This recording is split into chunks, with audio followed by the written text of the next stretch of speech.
খাবারটা মানুষ খেয়ে বুঝবে, ফেসবুক ভিডিও দেখে বুঝবে না। এ শঙ্কর দা, রাত্রিবেলাটা কি নিচ্ছ এটা? এই যে ফিশ ফ্রাই। ফিশ আগে দোকান যে দিচ্ছে তাকে দেখো, সারা নৈহাটির লোক চেনে। 6 নম্বরে শিবু। আচ্ছা, এটা কি? ভেটকির ফিশ ফ্রাই। ভেটকির ফিলে। ভেটকি তো অরিজিনাল ভেটকি না বাসা? না না, অরিজিনাল ভেটকি। অরিজিনাল ভেটকি তো? অরিজিনাল ভেটকি। মানে সারা ফুড কি জানা? আরে শঙ্করদার দোকান সারা টিফিন কর্নারে। এটা কত পিসে থাকে মোটামুটি শঙ্করদা? এটা 100 পিস করে। 100 পিস করে? হ্যাঁ। বাহ। ও টোটাল ক্যাটারিং, বিয়ে বাড়ি, আমার দোকান এই তো সাপ্লাই দেয়।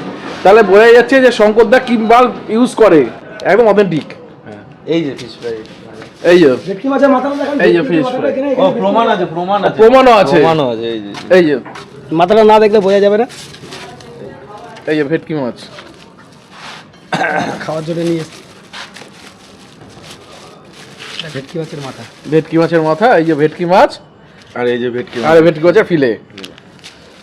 এই শঙ্করদা, আর কিছু বলার নেই। না, আমি কথা কম বলি দাদা। কেন বলো তো? খাবারটা মানুষ খেয়ে বুঝবে, ফেসবুক ভিডিও দেখে বুঝবে না। ভিডিও দেখে শুধু জানতে পারবে যে এই জায়গায় পাওয়া যায়, কিন্তু খাবারের টেস্ট ভিডিও দেখে বোঝা যায় না, এসে খেতে হবে। এটা 50 টাকা করে আমি বেচি।